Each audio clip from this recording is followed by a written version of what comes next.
रणजीत रणजीत जी हमारे कुआना से उनका भी स्वागत है, अभिनंदन है। हमारे बीच में चरण सिंह जी उनका भी कुआना से उनका भी स्वागत है, अभिनंदन है। हमारे बीच में धर्मेंद्र छोकर हंडाना से जानते हैं, इसलिए वो अपने इस पद की गरिमा को बनाए रखते हुए अपने सभी भाई उपस्थित हैं। आप सबको अपने जीवन में बहुत सारे दुख सुख देखने पड़ते हैं, क्योंकि किसान का जीवन जीना कोई आसान बात नहीं है। आपकी उन्हीं समस्याओं के हल के लिए पार्टी ने जिम्मेदारी दी है आपके भाई को। भगवान पर हमारी आस्था पर प्रहार किया गया और सोमनाथ मंदिर को तोड़ा गया। 100 साल आज उस दिन को पूरे हुए हैं। हम भगवान शिव के चरणों में नतमस्तक होते हैं।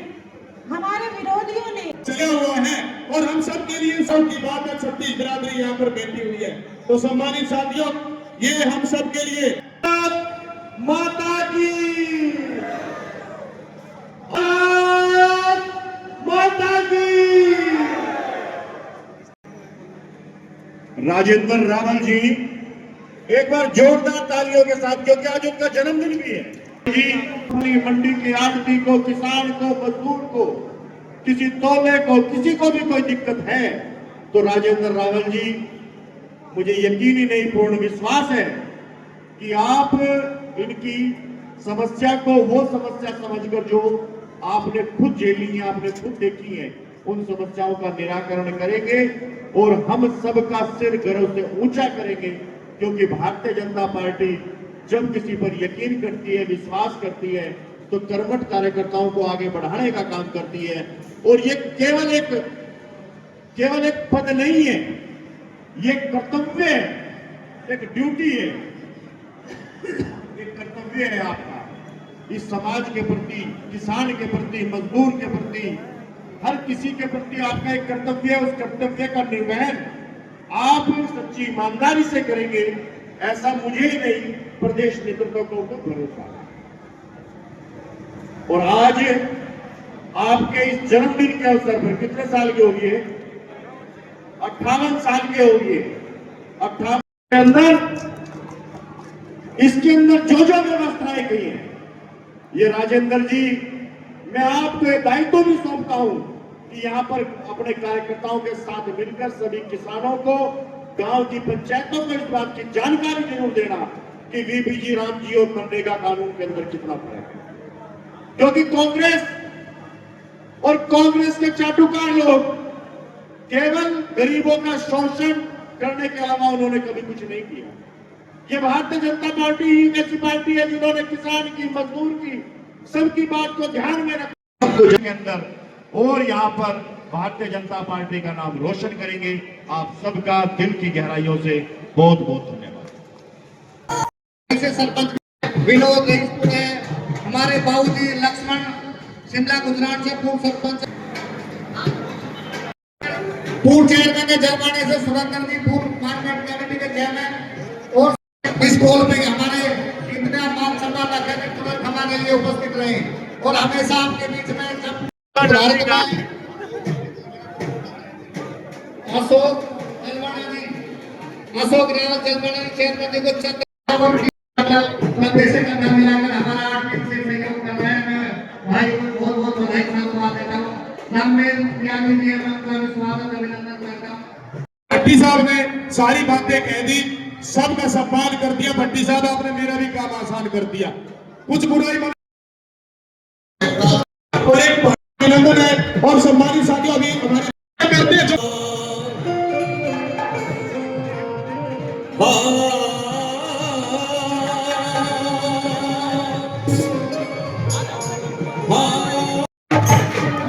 आप सभी के बीच में यहाँ पे परम आदरणीय मनमोहन सिंह भडाना, एक बार जोरदार ताली उनके यहाँ पहुंचने पर हो जानी चाहिए। और बहुत धन्यवाद करते हैं।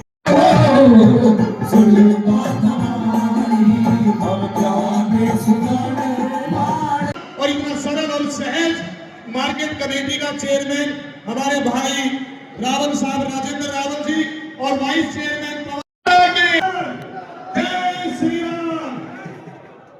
भाइयों का भी बहुत बहुत अभिनंदन है। क्योंकि आपकी आवाज पूरे देश में जाएगी कि माननीय विधायक जी कितने लोकप्रिय हैं और कितने युवा साथी इनको चाहते हैं।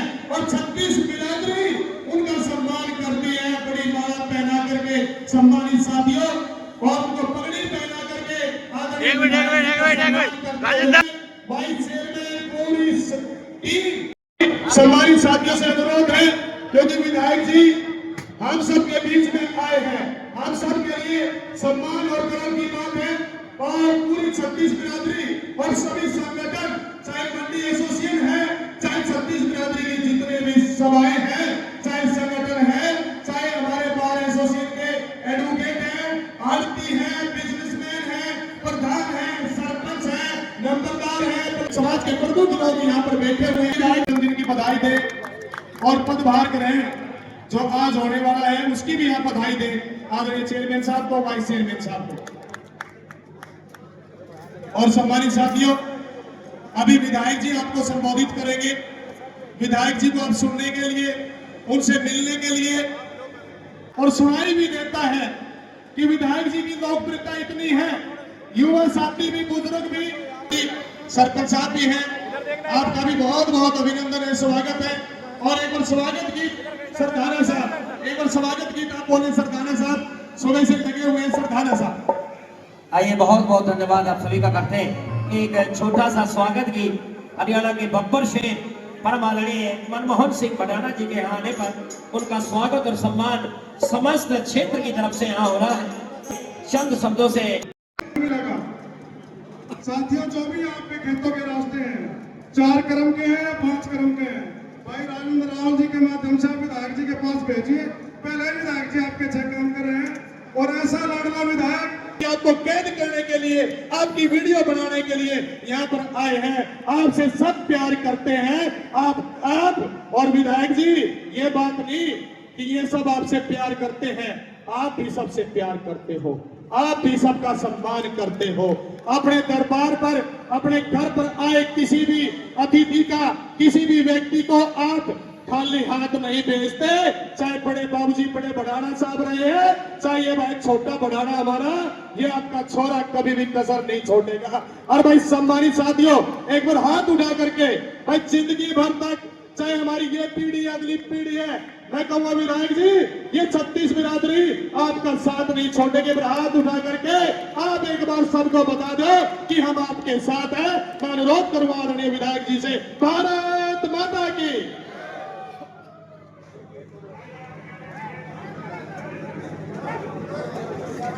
बड़े भाई मुकेश जी का बहुत बहुत धन्यवाद।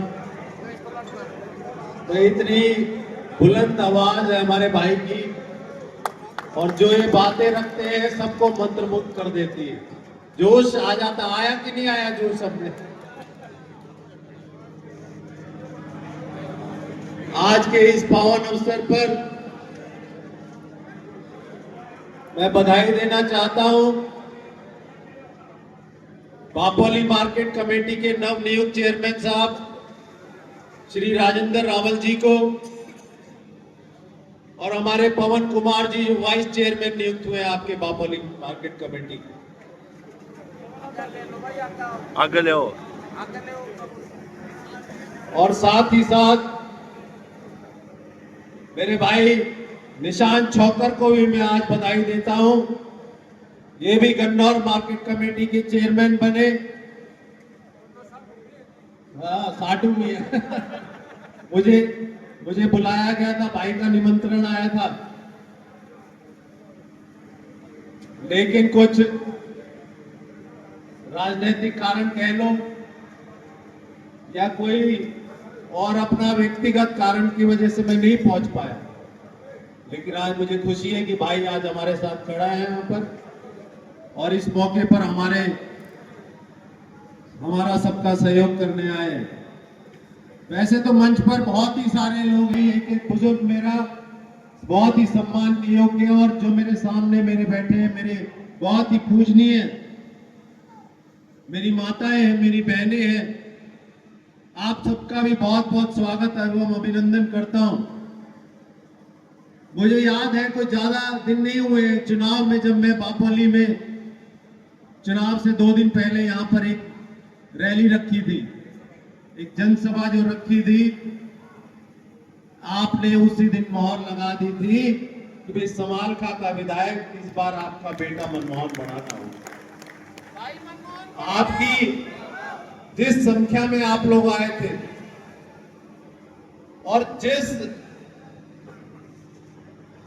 जो आपका जज्बा था उस दिन देखने लायक था। माननीय मुख्यमंत्री जी भी बार बार देख रहे थे, खुश हो रहे थे कि भाई मेरी भी पार्टी यहां से एक विधायक जीत के आ रही है, मैं दोबारा से,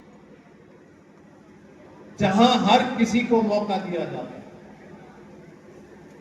और एकमात्र सिर्फ योग्यता ही एकमात्र आधार है जिसके ऊपर आप ऊपर तक अपनी इस पार्टी में बढ़ सकते हो। कोई परिवारवाद नहीं चलता, कोई पूंजीवाद नहीं चलता, या कोई अपने आप को ये कहे कि मैं दबंग हूं और मैं पार्टी में आकर सीट जीत जाऊंगा। कहीं दूर दूर तक भी ऐसे कोई आसार नहीं है। हमारी जो देश की सेवा करना चाहता है, जो ये चाहता है कि 2047 में हमारा देश, जितने भी पदाधिकारी हैं, भारतीय जनता पार्टी का एक एक पदाधिकारी पूजनीय है, सम्मानित है जो यहां पर आया है। इन सब का भी बहुत बहुत आभार और धन्यवाद करता हूं। और ये पहली बार मैंने देखा एक ऐसी पार्टी में जहां पे एक एक व्यक्ति, एक एक पदाधिकारी सिर्फ लोगों के काम लेकर आता है मेरे पास। किसी का कोई पर्सनल स्वार्थ है ही नहीं, सिर्फ एक धुन सवार है कि भाई माननीय प्रधानमंत्री हमारे नरेंद्र मोदी जी के नेतृत्व में जो हमारा देश आगे बढ़ रहा है उसमें कैसे अपनी आहुति दे सके, कैसे अपना समय, अपना जीवन उसमें लगा सके। तो यही सोच है जो हमारे देश को विश्व की सबसे बड़ी ताकत बनाएगी। वो दिन भी दूर नहीं है कि इस तरह के जो पार्टी कार्यकर्ता हमारे, जो रात और दिन मेहनत कर रहे हैं बिना किसी स्वार्थ के। अभी चेयरमैन साहब ने कहा कि मुझे पता ही नहीं था कि मैं चेयरमैन बनूंगा या बनावा जा रहा हूं। चेयरमैन साहब, आप तो चेयरमैन ही हो, आप मुख्यमंत्री को भी नहीं पता होता भारतीय जनता पार्टी में कि कल कौन मुख्यमंत्री बन रहा है, क्योंकि दबाव तो है ही नहीं किसी चीज का। कोई ये कह दे कि मैं अपने दम पे सरकार ला रहा हूं, भारतीय जनता पार्टी में ऐसा कोई नहीं है। सबका सामूहिक सहयोग, बड़े नेताओं का जो योगदान है, जो उन्होंने अभी तक किया है, आरएसएस का जो योगदान रहा है, ये सब मिलजुल कर ही भारतीय जनता पार्टी को विश्व की सबसे बड़ी पार्टी बनाता है। और आप लोगों के सहयोग से ही पार्टी सक्षम रहती है ऐसे निर्णय लेने में, जहां ईमानदार व्यक्ति, साफ छवि का व्यक्ति, जुझारू और जो आपके बीच रहकर आपके काम करने में सक्षम हो, उसी को आगे बढ़ाने का काम करती है भारतीय जनता पार्टी। मुझे पूरा विश्वास है कि राजेंद्र रावल जी, माननीय चेयरमैन जी, हम सब की उम्मीदों पर खरे उतरेंगे।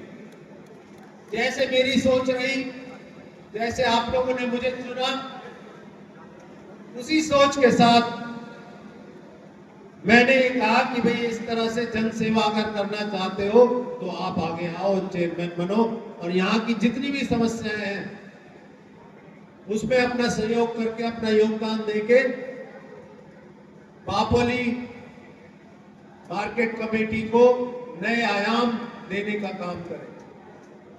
एक नई सोच, एक नई शुरुआत, ये इन सब में सक्षम होंगे। देखिए, जब हम किसानों की बात करते हैं तो हमारा देश किसान प्रधान देश है, आप सब जानते हैं। तो बिना किसानों की तरक्की तो हमारा देश आगे बढ़ ही नहीं सकता है। अभी निशांत भाई चरण सिंह जी की बात रख रहे थे आपके बीच में, तो मुझे भी याद आई उनकी एक बात कि किसान का एक पैर का अंगूठा अगर खेत में होता है तो दूसरे पैर का अंगूठा सत्ता में होना चाहिए, जब ही उसका उद्धार होगा। सोच वहां होनी चाहिए कि आपके देश में कौन सरकार चला रहा है, वो आपकी हितैषी है या नहीं है। जिस तरह से माननीय नरेंद्र मोदी जी किसान हितैषी योजनाएं लेकर आए हैं और आगे भविष्य में भी लेकर आएंगे, हम सबको यकीन है। इससे हमारे देश का ही नहीं, हमारे किसानों का भी बहुत उत्थान होगा और जो आज तक उनकी आय में कमी थी उसको भी पूरा करने का काम कर रहे हैं। 26 फसलों पर एमएसपी देने वाला राज्य है हमारा। राज्य में या तो कोई खेत बेच के नौकरी लगता था या फिर किसी मंत्री के यहाँ पे हाजिरी भर के या कुछ जो है उनसे सेटिंग करके बनते थे। लेकिन भारतीय जनता पार्टी ने उस प्रथा को खत्म करते हुए एक नई शुरुआत करी। आज मैं देखता हूं गांव में लाइब्रेरियां भी हैं और लाइब्रेरी में बच्चे भी जाते हैं, पढ़ाई करते हैं वहां पे, क्योंकि उन्हें पता है कि अगर मेहनत करोगे तो इसका फल मिलेगा तुम्हें। तो ऐसी योजनाएं, ऐसी पारदर्शिता से जो सरकार हमारी चल रही है, कोई कितने से कितना बड़ा व्यक्ति भी क्यों ना हो,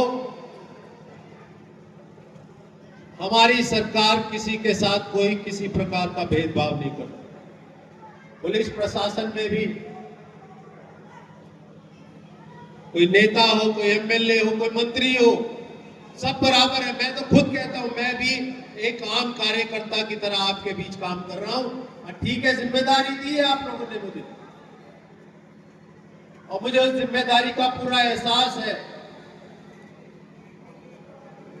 मैं अपने भगवान से यही मांगता हूं कि जो आप लोगों ने जिम्मेदारी दी है इसको सही से निभाऊं। मैं पूरा अपना प्रयास करूं, रात और दिन मेहनत करके जो भी समस्याएं हैं, जो भी काम मैं कर सकूं वो मैं आपके लिए यहां पर करूं। जो पहले की राजनीति थी ना, मेरी वैसी सोच है और ना मैं वैसी, और सिर्फ उन्हीं के काम हो ये ऐसी सोच बिल्कुल नहीं। मैं चाहता हूं गांव में जो भी लोग हैं वो पूरे गांव की सामूहिक समस्या लेकर आए और न्याय की बात करें कि इसमें सही क्या है और गलत क्या है। क्योंकि हमारी तो भारतीय जनता पार्टी की नींव ही यहां से शुरू हुई है कि न्याय करना है, न्याय संगत बात करनी है, किसी के साथ कोई भेदभाव नहीं करना। हाँ, आपके सम्मान में कोई कमी नहीं आएगी मेरी तरफ से। आपने सहयोग किया मेरा, मुझे चुनाव जिताया, उसका हमेशा मेरे ऊपर आपका आभार रहेगा। और बड़ी खुशी हुई आपकी लोकप्रियता देखकर। पानीपत से भी, इसराना से भी, पानीपत ग्रामीण से भी, सभी जगह से यहाँ पे गणमान्य व्यक्ति आए हुए हैं।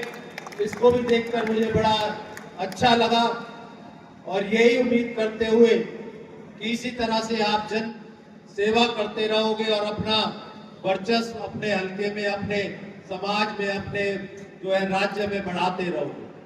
तो फिर से आपका सबका, मेरी माताएं बहनें बहुत देर से सुनने के लिए बैठी थी, सबका बहुत बहुत आभार।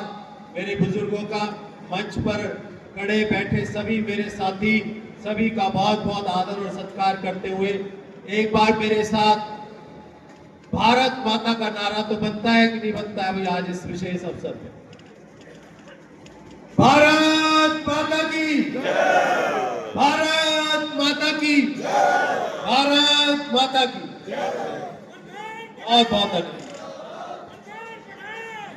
बहुत बहुत बहुत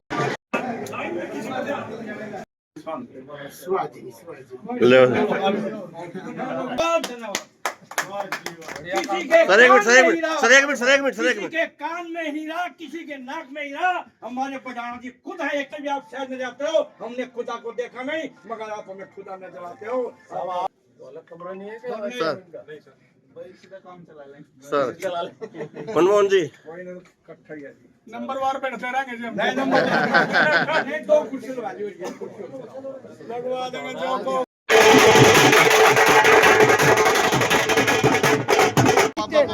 पिंक हो रहेगा। बहुत पानीपत भी तो संभालना सोमपाल जी बहुत लेट दिखाई मेरा प्रयास रहे है कि बहुत सारे जो विकास कार्य पिछले 10 सालों से लंबित थे उन पर थोड़ी सी गति लाई जाए और लाई भी है कई ऐसे काम है जो चल रहे हैं। मेरा तो प्रयास है, बाकी तो आप लोगों के बीच जाओगे तो उसमें बता पाएंगे। सर और कई मुद्दे हैं जैसे आपने विधानसभा में भी उठाए हैं, उन मुद्दों पर किस तरह आगे सरकार कार्य कर रही है? यमुना सीमा विवाद पर इसका संज्ञान लिया जाता है। जैसे मैंने घर लगाने का काम से किया है तो वो बहुत जल्दी खत्म होने वाला है, उसमें कार्य भी चल रहा है। दूसरा मुद्दा उठाया था कि शामलात ज़मीनें हैं जो उनको जो है मालिकाना हक दे दिया जाए, तो उसके बाद जो है सुप्रीम कोर्ट का भी ऑर्डर आ गया और सरकार इसके विषय में सोचेगी और जल्दी इसको और बहुत सारे विषय हैं स्कूलों के बारे में जो कहा उन पर भी कार्रवाई हो रही है। हर चीज़ का जो है ध्यान में रखते हुए कार्य कर रही है।